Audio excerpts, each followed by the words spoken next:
Hello class 11 students. Welcome back once again to your biology class. So we have been continuing with the chapter of cell, the basic unit of life. Today also we will continue with the same chapter. I have told you last day till the endoplasmic reticulum. Today I will start from the Golgi apparatus or Golgi bodies. The Golgi apparatus was discovered by Camillo Golgi in the nerve cells. Later, its ultrastructure was described by Dalton and he named it the Dalton complex. Where are these Golgi bodies found? The Golgi bodies occupies different positions in different types of cells.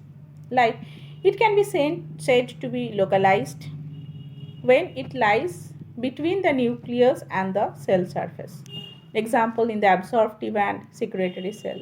And it can also be said to be diffuse when it surrounds the nucleus as in the nerve cell. Okay.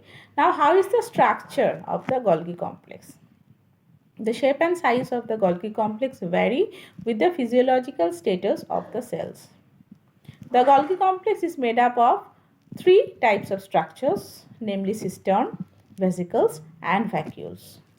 Cistern, how these are? These are elongated, tubular or flattened sac-like structures which is arranged one above the other. The cistern, what is that? It is arranged in a pile and it may be separated from one another by thin layers of intercisternal cytoplasm. The cisterns are normally curved and they have a distinct polarity. That is the cistern. The cistern of the opposite ends may differ in thickness and molecular composition. The convex face is known as the forming face, which lies near the endoplasmic reticulum and resembles same as the ACR. The vesicles are found near the ends of the concave face and these are pinched off from the tubules of the cistern. The vesicles are of two types. One is secretory vesicle, another is the coated vesicles. Now you have to know about the functions of the Golgi apparatus. The functions of the Golgi apparatus or the functions of the Golgi complex. What are the functions? First, the most important function of the Golgi apparatus is the packaging and transporting of the materials into and outside the cells. And it acts as passive channel for the transport of the substances which is synthesized anywhere in the cells. Golgi apparatus, they synthesize some polysaccharides also and these are involved in the formation of glycoproteins. The cell plate formation during the cell division in the plant cell, it depends on the activity of the Golgi apparatus and these are also concerned with the synthesis of the mucus, gums, etc. It is also involved in the transformation of membrane. Okay, so many functions you have to remember any 5 functions, 3 to 5. Next, lysosomes. Lysosomes was discovered by Christian de Duve in the liver cells. They are generally spherical or oval and irregular in the root tip cells of the plants. The electron microscope, if it is viewed under electron microscope, two parts can be seen. Limiting membrane, another is the stroma or the matrix. The limiting membrane forms the boundary and it is a single unit membrane. And the stroma or the matrix is finely granular and highly heterogeneous. Inside the membrane, it encloses a vacuole also. Now, what are the functions of the lysosome?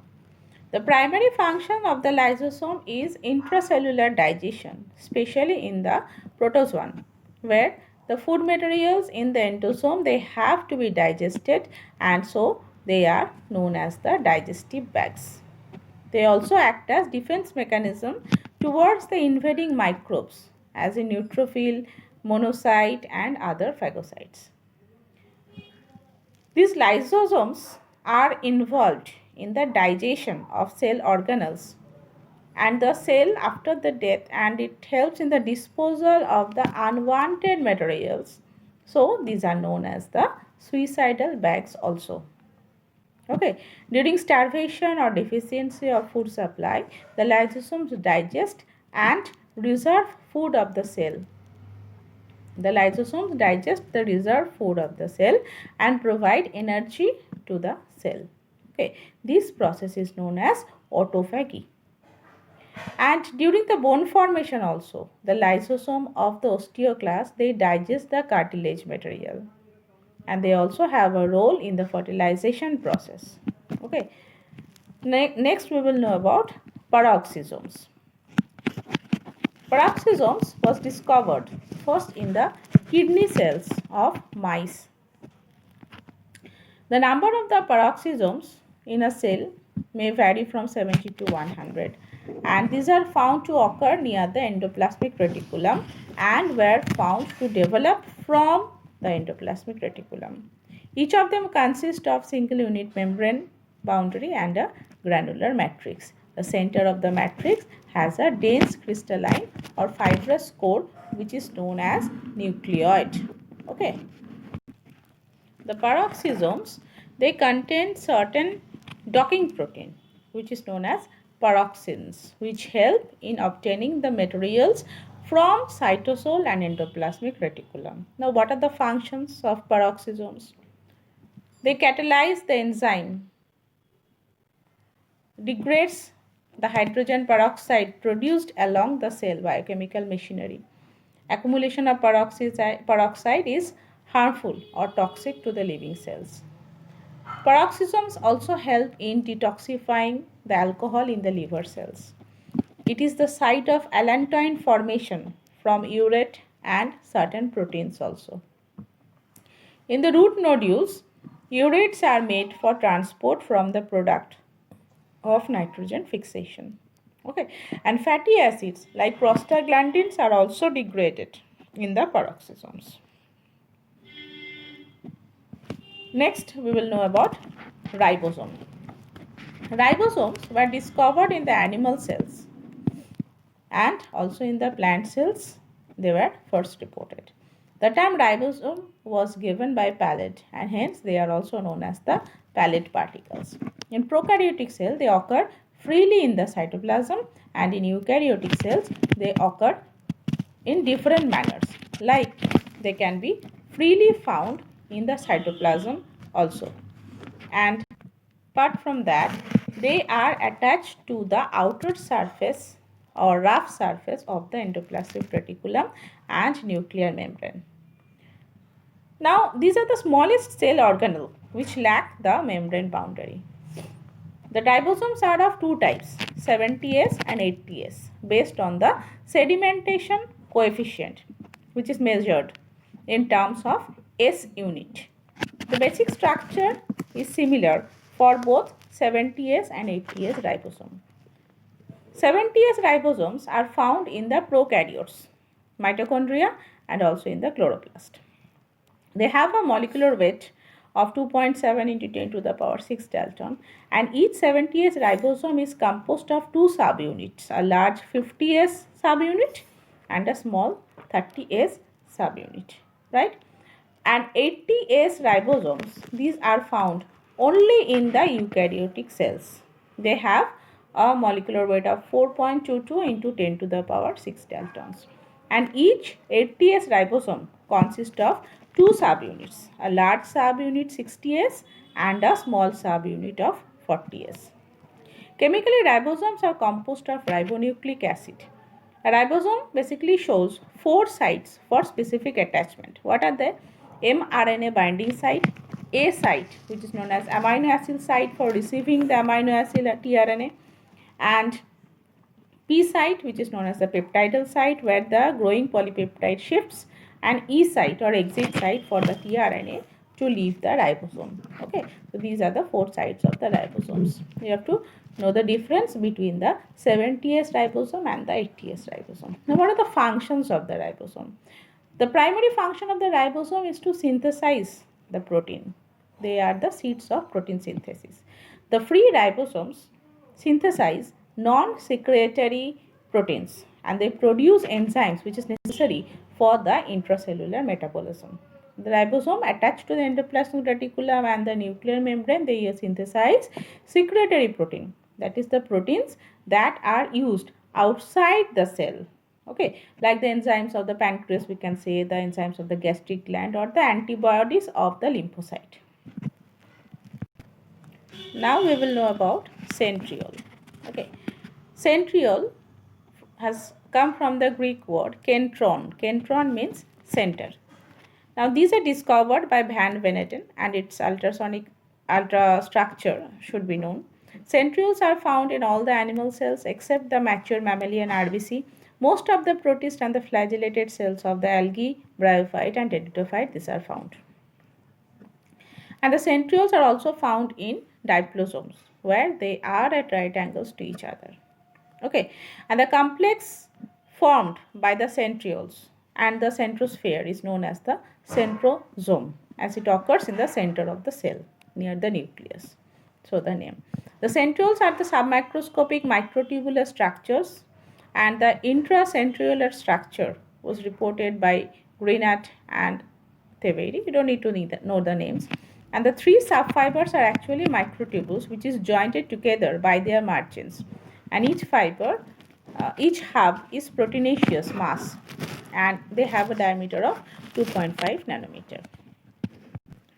What are the functions of the centrioles? Centrioles form the spindle poles or microtubule organizing centers during the process of cell division.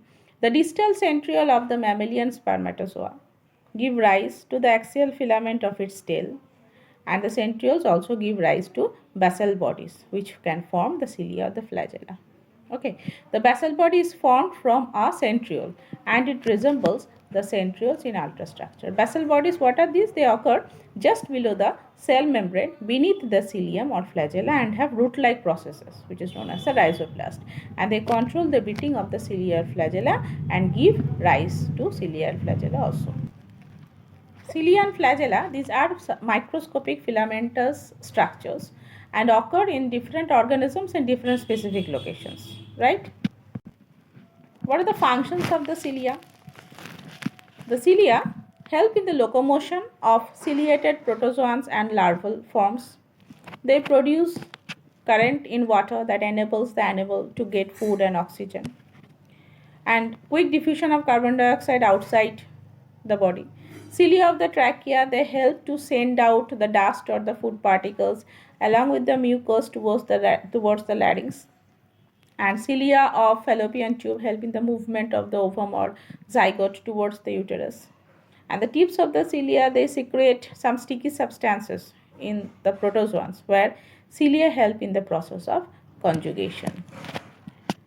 Now, you have to know the similarities between cilia and flagella. What are the similarities? Cilia and flagella, they both are hair-like minute protoplasmic projections on the free surface of the cells. They both arise from the basal bodies. They have similar ultrastructure. The chemical composition are also same, and their basic functions are also similar. That is related to the cell locomotion or movement of substances, right? And you have to also know the difference between cilia and flagella.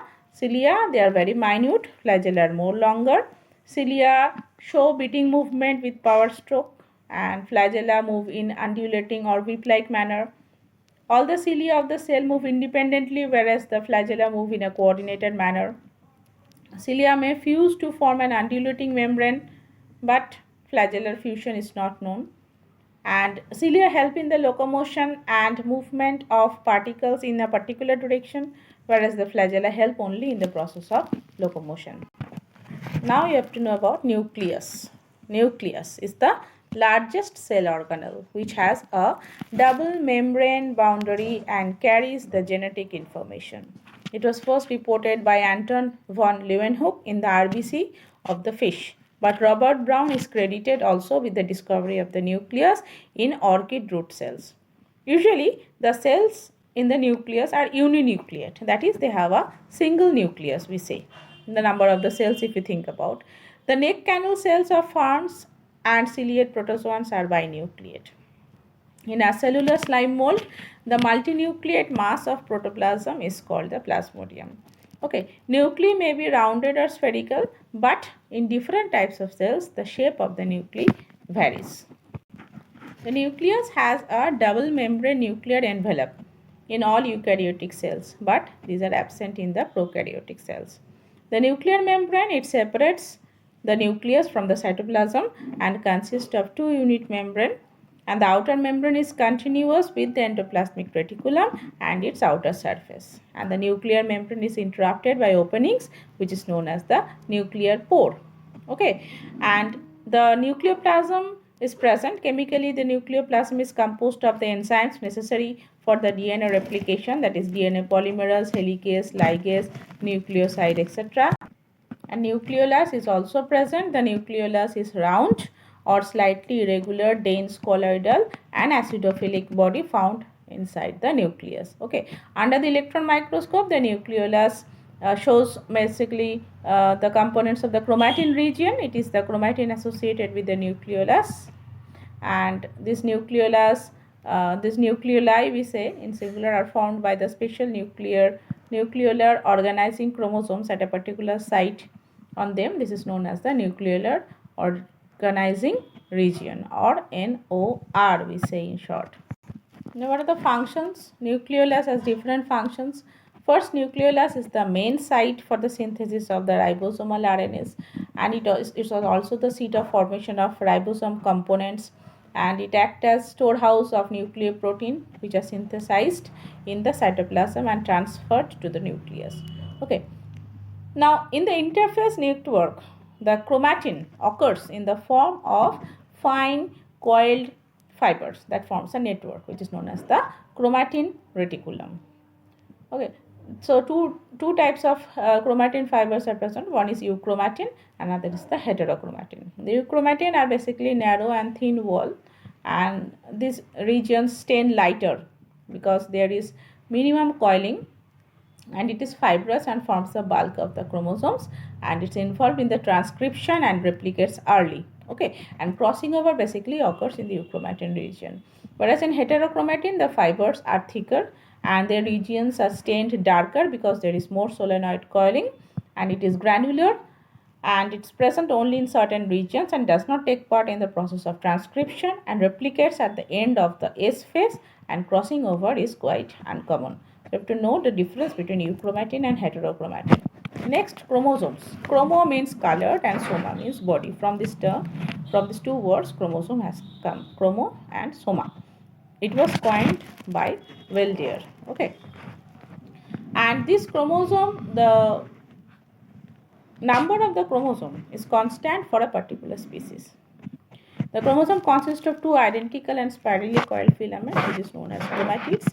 The two chromatids are held together by at the less tenable structure, which is known as the centromere or primary constriction, we can say. And each centromere has two disc-like structures, which is known as kinetochores, which are the sites of attachment of the spindle fibers, right?